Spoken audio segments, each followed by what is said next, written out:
Welcome to This Week on Main Street. Chris Owens here, Executive Director, along with Perry Williams, the President of our Board of Directors, bringing you up to date on things happening with Noblesville Main Street, events and initiatives and all kinds of things happening downtown. I'm going to lead today and say that will probably be a condensed show. Apparently we said that last week and it was longer than normal. So we don't really have a roadmap sometimes when we come onto this show and things to talk about. But Perry, let's jump into it. We've got another busy weekend coming up in downtown Noblesville. Had a lot of question and comment about last weekend and the weather, and so I want to make sure we address that. Some folks not too happy with the closing of the farmers market on Saturday. We did make the call at 10:15 to shut it down, and by about 20 till 11, it was definitely the right call to make. Hopefully most of those folks were out of there. Yeah, it's always a tough call, but you've always got to lean on the side of safety. I mean, it is what it is, and that you'll hear comments from both sides, but nothing's more important than the safety of our people here in Noblesville. So well, and we have taken the time and dedicated the funds to investing in certain technology. So our smartphone applications, our weather radar that we follow is actually the same one I believe that the police department and parks department use. We have a lightning strike detector that we've purchased that really guides a lot of the decision.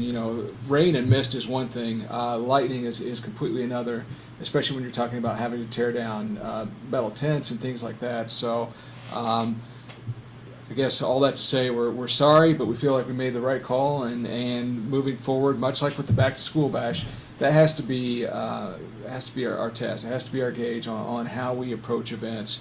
And you're right, it's got to be as safe as possible. And the other thing too, where we are at the farmers market, we really don't have any place to go for safety. I mean, we're in a parking lot, okay, Yeah. which is several feet away from the hospital. I mean, that's not, and normally the building that's out there is locked up, so it's not. And it's a metal building. Yeah, so it's a metal building, so it's doesn't do much for us there. But we'll be open again this week, Yeah. weather permitting, and I'm sure that it will be. It looks like it's going to be a little bit cooler, but it's going to be a good weekend. So. Yeah, we'll deal with a little bit of cooler temperature out there and hope that it's dry. I haven't looked forward to the forecast yet for that, but we talked about it a little bit last week. On the show, the increased demand and the increased attendance out at the farmers market, and certainly has been a wonderful thing this year. We do want to mention that Riverview Health has been very progressive in the discussion of this as we not only as we approached the market as we sit here in August of 2016, but leading up to this when we were discussing if it made sense for us to be on site another year, if their development timeline was going to coincide with that. And as they've seen the growth in the market this year, they have come to us and offered the option of the outpatient surgery parking lot there, which is immediately to the west of the westernmost portion of our parking lot. Does that make Yes. sense? So there's an access drive that is between what used to be the county health clinic and Riverview Health, and drive runs south. You can turn on that and access that outpatient parking as well. So we appreciate them being as forward-thinking as they are in this, and obviously hosting us for so many years there on site. Oh yeah, definitely. And you and I have talked about partnership, and they've been a good one. I mean, because like you said, there was some land there that we needed desperately, and they stepped up through our partnerships and allowed us to use that for several years now. So it's a great opportunity for us, and been a huge success because it continues to get bigger and bigger every year. Well, that western front of the river really has taken on some change over there with renovation to buildings like Wendy's, with just in the I think it's only been a month since the groundbreaking and the ribbon cutting for the Blue Sky Technology Partners building. They've already got Walls up, forms yeah. out in place, and all the while you're seeing continued development on this stage for the amphitheater at Federal Commons and many of the buildings out there. We continue to meet with city officials and try to help plan for that property and see what's out there. I know I was privileged enough last week to be in a meeting where we were discussing opportunities for Shakespeare in the park out there, as well as many other opportunities. I wouldn't think you'll see that. That property won't be programmed on a daily basis, but surely on a weekly basis, I think there'll be something out there of interest for our community.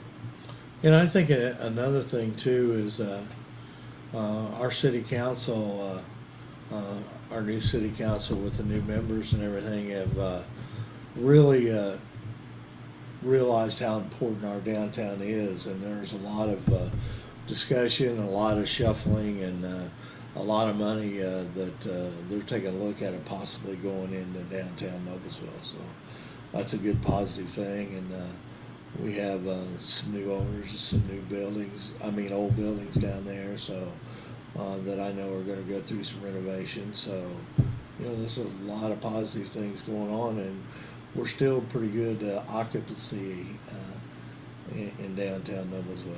Yeah, certainly a lot of demand for both retail and commercial space in downtown Noblesville, and we'll continue to drive that. We talked a lot about the organizational structure last week of Noblesville Main Street, a lot about our four standing committees and how folks can get involved. And certainly contacting our office is one of the best ways. The general email address is info@noblesvillemainstreet.org, or our office phone number is 317-776-0205. We really try to engage folks from a volunteer standpoint on a basic level as a means of having such a large board of directors. Our hope is to populate that with people who first serve as event volunteers, then grow them into someone who sits on one of those four standing committees, has a little bit more in-depth knowledge of the organization, how we function, our mission and vision, and then to grow them from a committee member into a potential board member. So we're not there yet, but that's one of our plans for the long term. Yeah, Chris, and I know this is a topic that we have discussed many times, but talk a little bit about funding, and I think probably the last 2 years of you and I being so involved in the Noblesville Main Street, and with so many nonprofit organizations out there today, funding is a very, very difficult thing to raise money. Okay, and I think that maybe some people have a misconception because so many of our events are free. Okay, but they aren't free to the Noblesville Main Street. So there are some costs, and I know you're in the early stages of reinventing our fundraising system.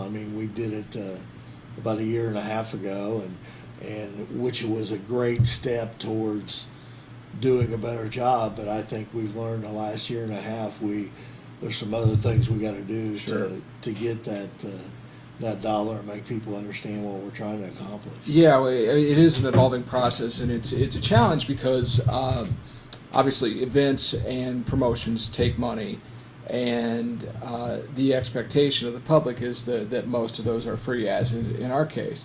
The other part of that puzzle is that there's a great amount of administrative oversight and detail that goes into all those free events, not only from a regulatory and compliance standpoint, but from public safety standpoint of what has to be filed with the city, with the county, with the state, on several different levels, not only from a road closure and logistics standpoint, but things with either the Board of Health or potentially the Fire Marshal's Office and Homeland Security because of use of the stage. That's not necessarily the administrative portion of it isn't necessarily the most attractive tool to use in fundraising.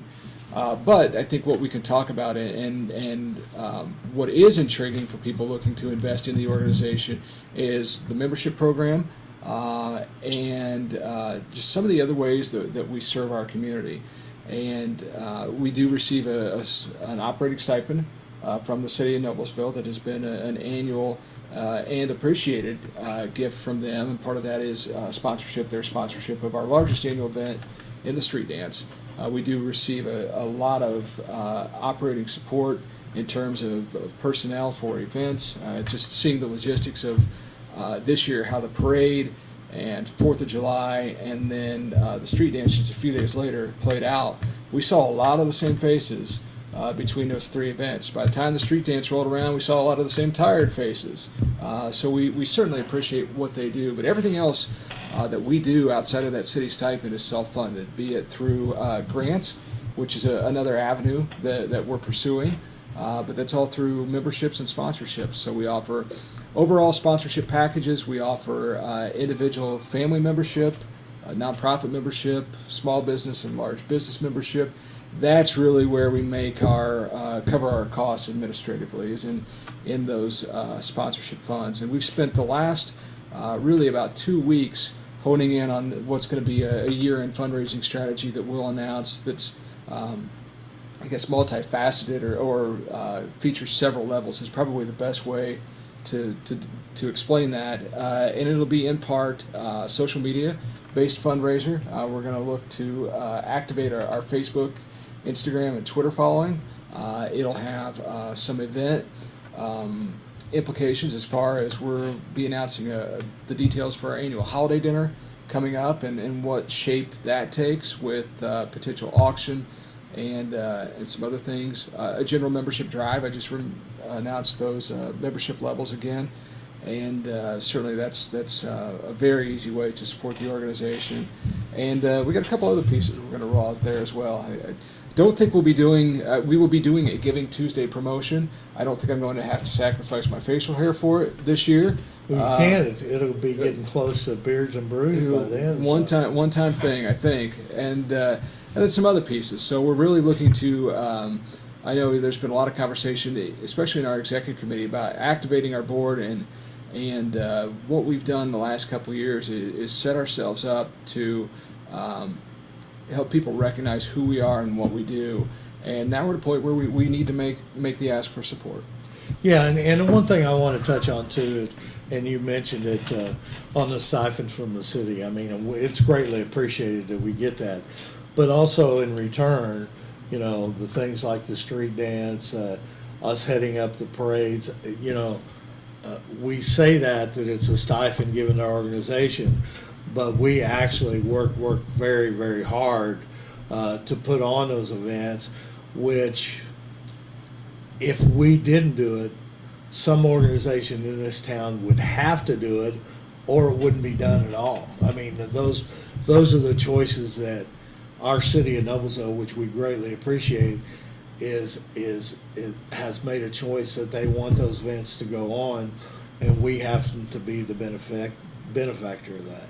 You know, at some point we're not there as an organization yet. At some point, I hope we're talking about the fact of working on an endowment, working on some sustainability for the organization, and you know, the continued inroads that we can make for our community.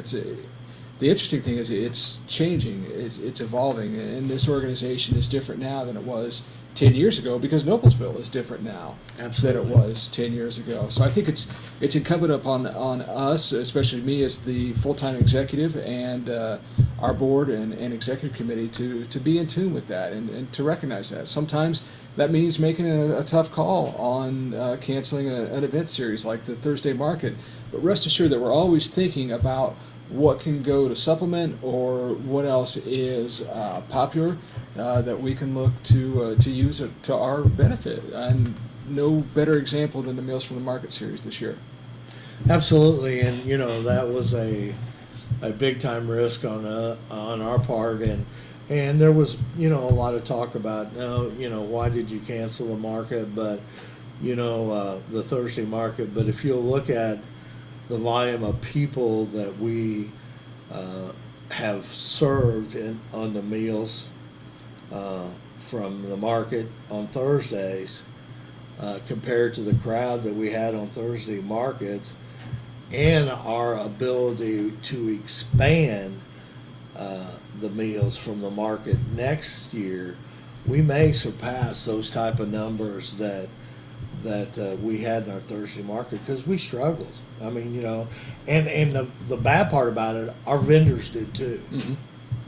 Yeah, we don't want to be in a position where we're promoting an event and the vendors don't see the return. Otherwise, that's not good for anyone involved. These are all things we take into account when we look at the sustainability of an event, program, or a series. And just want the public to know, rest assured, there's the utmost forethought and discipline given to these decisions when they're made.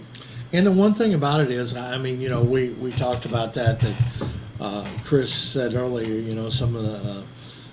there was comments made about canceling the market and everything, but rest assured that we do address each one of the comments that people make about Noblesville Main Street, because it's a big, huge portion of what we do downtown, and it's vital to you and your family because you're supported by that. So it's a job for you. So we do take every comment seriously and address them and try to make good decisions. Well, hopefully our event cancellations are out of the way with 2 for the year so far. We've hit our max. I don't want to necessarily go over that if we don't have to. I do want to talk about some things coming up this weekend. Obviously, Perry mentioned the farmers market. We'll have duck race tickets out there. Those are available for sale for $5 each. I just came from a meeting with Summers Plumbing, Heating, and Cooling, and Michelle Hepburn and Steve, the owner there, just generously purchased 300 duck race tickets and will be one of our event sponsors. So certainly thank you to Summers Plumbing, Heating, and Cooling for that. Appreciate their support. That's the 3rd year they've been involved. This is my 3rd year doing the event, so it's the 3rd year they've been involved, and greatly appreciate them, and they're intrigued by what we do downtown and want to see how they can further support us as we continue to grow the organization. The duck race is coming up Saturday, September 10th. Be from 3 to 7 p.m. and part of the White River celebration out on the Logan Street Bridge. Courtney's Kitchen will have food out there and a beer garden, and Ayla will be our band performing after the duck race. Duck race happens at 5 p.m. and of course we'll feature DJ G-Not leading up to that. Don't want to pass over the fact that we have jazz concerts coming up this week, and then again on September 2nd, Jazz Elements will be featured this weekend on Friday from 7 to 9 on the northeast corner of the courthouse lawn. That series is presented by Greg O'Connor and family and our friends over at Gaylor Electric. Very excited to talk in future weeks about something that we'll be teaming with Gaylor and a couple other community partners to provide in 2017, but I don't have all the information in front of me, so I don't want to roll that out there just yet. We'll leave that a little bit of a teaser out there. And then back to the Music and All That Jazz series. Coming up on September 2nd will be Blue Door Jazz. Bethany Robinson, our music manager, will be out there with her group. And then that's also the Night of the Chocolate Trail. So there's a Facebook event page created for that lists all the participating merchants. And soon after, we'll be putting up scarecrows and heading into October and all the holiday events. Yeah, and touch on a little bit because we got an event coming up here that probably you and I will not see again in our lifetime, which is the bicentennial event in downtown Noblesville, because we're the county seat. But that was my first meeting this morning. We were talking about Noblesville Main Street, and representatives from the city have been tasked by Hamilton County Tourism to host this. And task is not a right word. I mean, it's a privilege to be able to host and host our county and many from across our state as part of this event. But on October 13th, the evening of Thursday, October 13th, we'll feature the Bicentennial Torch coming into Noblesville. Its delivery method is still being planned, but we'll have a fun evening activities for folks in downtown Noblesville. And I know the direction we want it to take. We haven't actually had the time to contact all those folks. I'm a little bit hesitant to roll out everything that we want to do, but there'll be likely be a couple photo stations down here. We do have a band that we'll be soon announcing, and some other Indiana fun themed ways to celebrate. 200 years is pretty unique. You're right. I don't think either of us will be around for the next. Maybe Jim, but not us. Well, yeah. So that's coming up in October, and then we're obviously planning right now for the soup cook-off in October as well. Beards and Brews is scheduled for Saturday, October 1st. We get into November. We've got the first Friday. We're doing live mannequins again. I think we probably talked about it ad nauseum last week, but the the week of Thanksgiving and just what all that holds. We'll be releasing the parade application very soon, as well as the application for scarecrow entries that'll go on our website. So no shortage of anything happening, no shortage of anything going on. Just trying to make sure we roll out all the pieces systematically and with all the right information. Gosh, I think that's about it. Yeah, we've kind of run through our time. I here. promised an abbreviated show, so as we're sitting right at about 20 minutes, 21 minutes right now, we'll go ahead and wrap it up for this week. We'll take the week off next week because of the chamber lunch and then be back a little later in the month. So thank you for watching This Week on Main Street.